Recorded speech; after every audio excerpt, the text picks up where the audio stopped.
تم سب بچے بیٹھے ہو، والدین کو اپنی جنت بنا لو، ماں باپ کو اپنی جنت بنا لو، ان کی دعا لے لو۔ میرے نبی نے فرمایا کاش میری ماں زندہ ہوتی۔ ماں کا خاص طور پر منشن کیا، میری ماں کیوں کہ باپ کو تو دیکھا ہی نہیں، اور ماں کو دیکھا ہے 6 سال۔ میری ماں زندہ ہوتی اور میں عشاء کی نماز کے مصلی پہ کھڑا ہوتا اور میرے گھر سے میری ماں کہتی محمد، تو میں ماں کے لیے نماز توڑ دیتا۔ میرا نبی کہہ رہا ہے۔ اور جب آپ حج پہ تشریف لے گئے اور ابوا کے میدان سے گزرے جہاں میرے نبی کی والدہ کا انتقال ہوا تھا، اس بات کو 57 سال گزر چکے ہیں۔ 6 برس کی عمر میں مدینہ سے نکلے 3 افراد، میرے نبی کی ماں، میرے نبی کے والد کی باندی ایمن، وہ بھی ماں ہیں، انہوں نے بھی دودھ پلایا تھا میرے نبی کو۔ 2 مائیں ہیں، ایک دودھ پلانے والی، ایک پیدا کرنے والی، اور ایک میرے نبی ہیں۔ جب ابوا کے پہاڑوں میں پہنچے تو اچانک ہارٹ اٹیک سے حضرت آمنہ 25 سال کی عمر میں انتقال فرما گئیں، اور میرے نبی نے اتنا اس کا غم لیا۔ 6 سال کا بچہ، میں سن 2000 میں وہاں گیا تھا، میرے آنسو نہیں رکنے کو آ رہے تھے کہ کہاں میرے نبی کی ماں کو اللہ نے اٹھایا، نہ کوئی آسرا، نہ کوئی سہارا، نہ کوئی رشتہ، نہ کوئی جھولی، نہ کوئی چھاؤں، ایسے تنہا یتیم کر دی۔ جب ان کو پتھروں میں دبا کے نیچے اترے، ایمن کو سے ہاتھ چھڑا کر بھاگے اور اوپر پہاڑی پہ چڑھ گئے۔ جب ایمن پیچھے گئیں تو ایمن نے کیا دیکھا کہ ابوا کے پہاڑ بھی رو رہے ہوں گے، آپ ماں کی قبر کو چمٹ کے ایسے اوپر لیٹے ہوئے تھے، قبر کو پکڑا ہوا تھا، اوپر لیٹے ہوئے تھے۔ جب ایمن قریب آئیں تو سنا آپ کہہ رہے تھے اماں جی، آپ کو تو پتہ تھا آپ کے سوا میرا کوئی نہ تھا، آپ مجھے چھوڑ کے کہاں چلی گئی، کیوں چلی گئی؟ 6 سال کا بچہ پہلی موت دیکھ رہا ہے تو ان کو سمجھ میں نہیں آ رہا کہ میری ماں کے ساتھ ہوا کیا ہے۔ ایمن نے اٹھانا چاہا، آپ نے اٹھنے سے انکار کر دی۔ اس صدمے کو سینے میں لیے ہوئے 57 سال کے بعد، 7ویں دن بندہ رو نہیں سکتا، رونا ہی چاہے تو رونا نہیں آمدا، 57 سال کے بعد آپ اس وادی سے گزرے، آپ نے اونٹنی کو ماں کی قبر کی طرف موڑ دیا، اور ان پلرز کو 3 گنا کرو تو وہ پہاڑ بنتا ہے، چھوٹی پہاڑی تھی۔ اونٹنی کو نیچے بٹھایا، اوپر پہاڑ پر گئے، اور یہ مجھے دیکھو، یوں آپ نے گھٹنے کھڑے کیے ماں کی قبر کے سرانے، اور یہ ہاتھ یہاں رکھے، اور پھر سر دیا اپنے گھٹنوں میں یوں، پھر رونا شروع کیا۔ اتنا روئے، اپریل کا مہینہ تھا، دھوپ سر پہ پڑ رہی تھی، ہم تو ٹھنڈی دھوپ میں بیٹھے ہیں، شدید دھوپ میں بیٹھے تھے، اور اس کنڈیشن میں یہ بچوں کا سٹائل ہوتا ہے، جب لمبا رونا ہو تو وہ یوں بیٹھتے ہیں سر اندر دے کر۔ اتنا روئے کہ آپ کی داڑھی ساری آنسوؤں سے بھر گئی، سینہ تر ہو گیا، احرام تر ہو گیا، اور کئی گھنٹے بیٹھ کے روتے رہے۔ 2 جہان کے سردار ہو کر تمنا کر رہے ہیں کاش اماں تو زندہ ہوتی، تو مجھے کہتی محمد میں تیرے لیے نماز توڑ دیتا۔ اور میرے نبی نے، یہ بچیاں غور سے سنو، میرے نبی سے پوچھا گیا یا رسول اللہ قیامت کب آئے گی؟ آپ نے فرمایا یہ تو اللہ کو پتہ ہے۔ نے کہا یا رسول اللہ کوئی نشانی بتا دیں، تو آپ نے فرمایا جب بچیاں ماؤں کو ذلیل کریں گی تو قیامت آ جائے۔ جب بیٹیاں ماؤں کے ساتھ بدتمیزی کریں گی اور ماؤں کو ذلیل کریں گی تو قیامت آ جائے گی۔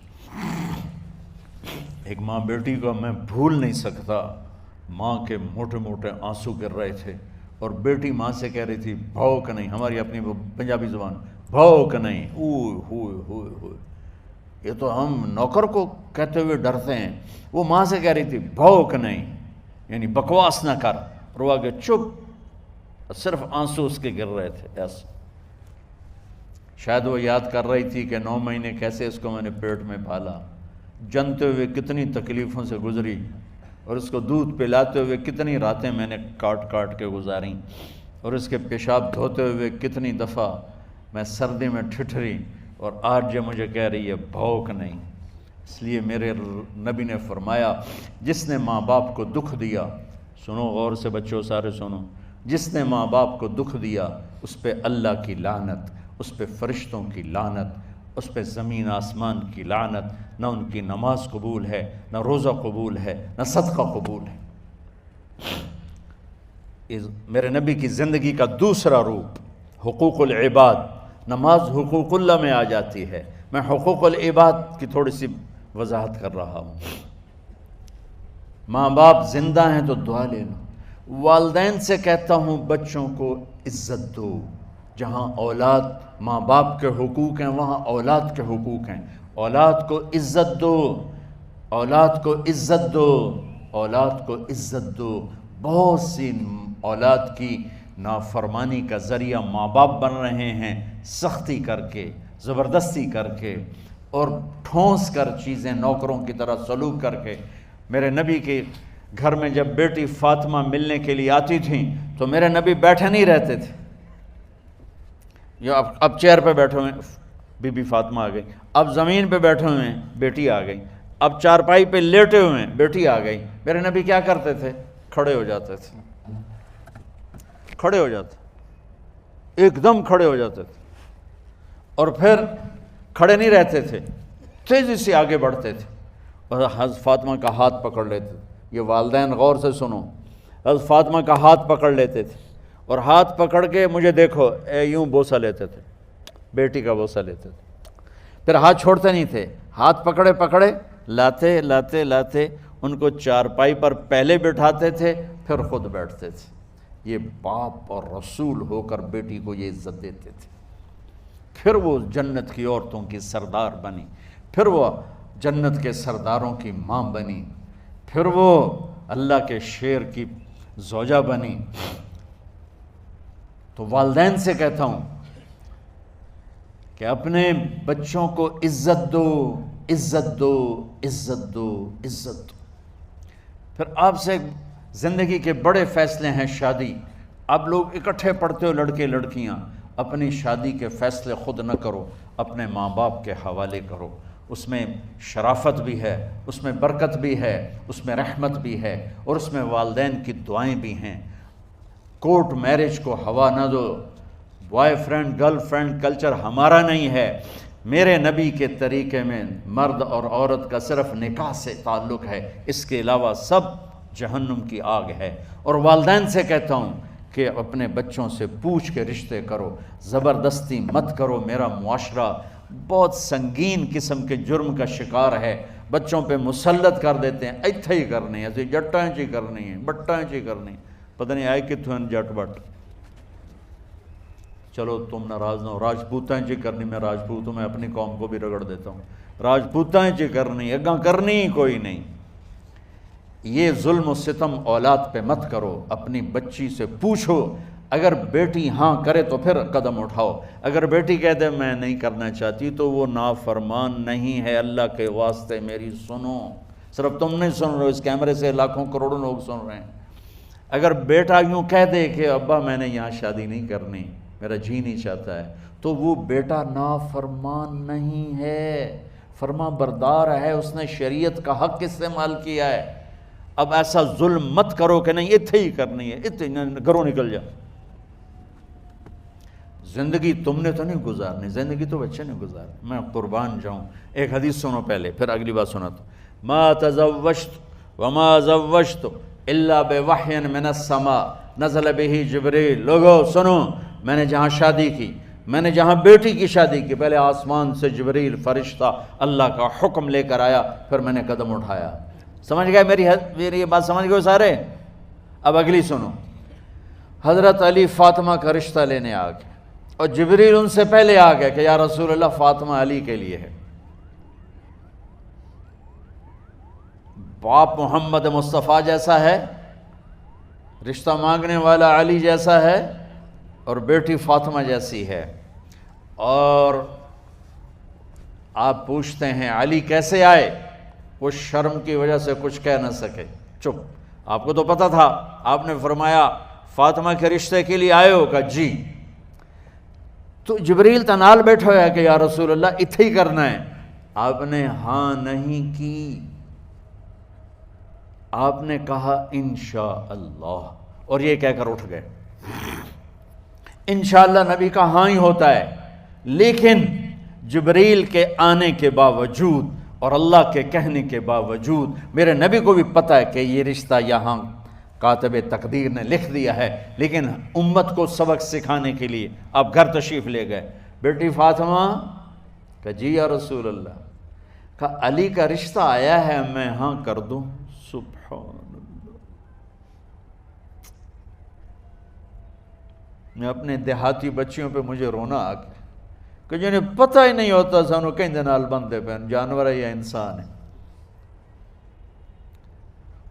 علی جیسا داماد، چلو علی کو چھوڑو، فاطمہ کو چھوڑو، جبریل آیا بیٹھا ہے، جبریل آیا بیٹھا ہے۔ اس کے بعد فاطمہ سے پوچھنے کی کیا بات ہے؟ جبریل آ کر کہہ رہا یا رسول اللہ، اللہ کہہ رہا ہے فاطمہ علی کے لیے ہے اور علی فاطمہ کے لیے ہے، اور پھر آپ کہتے ہیں بیٹی فاطمہ ہاں کر دو۔ ہماری تو آج کی بیٹیاں انکار نہیں کرتی، چپ کر کے گاں ماش طرح بن چھڑ دن کلے نال۔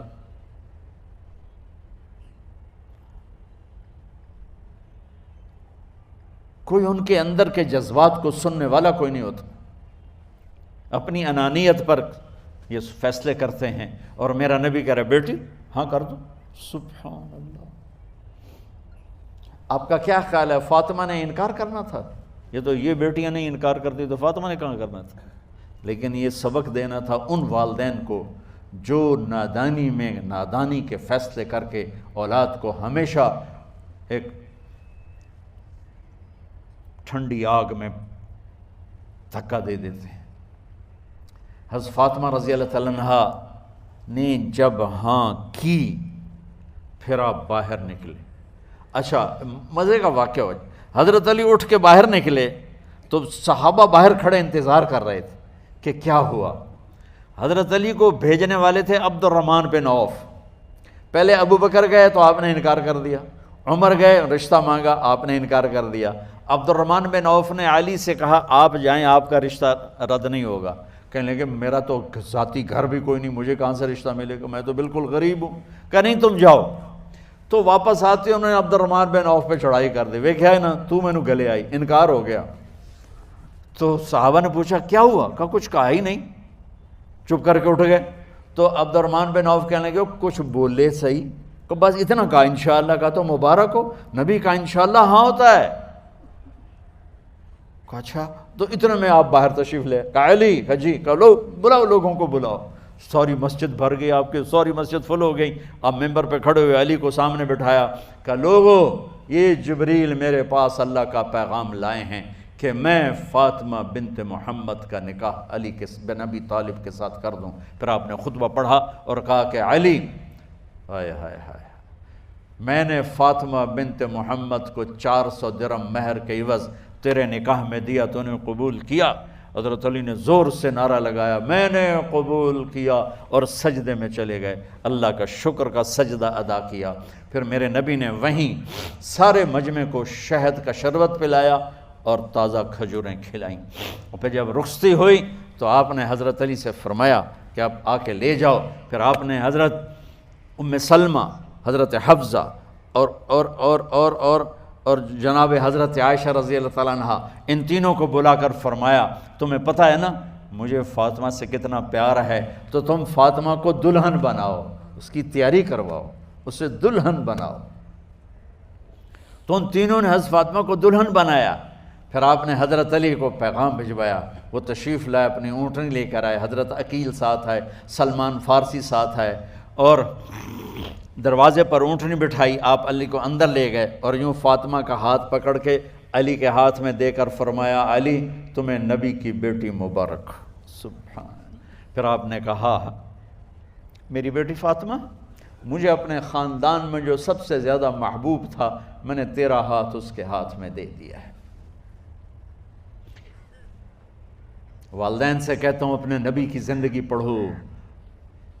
میرا درد ہے کہ ہماری ثقافت میں اسلام داخل نہیں ہوا، ہمارے عبادت میں اسلام آ گیا، بہت سارا مجمع مرد عورتوں کا نمازی ہے، حاجی ہے، عمرے کرتے ہیں، لیکن ثقافت میں نبوت کی جھلک دکھائی دے، ثقافت میں اللہ کا نبی دکھائی دے، وہ نہیں ہے۔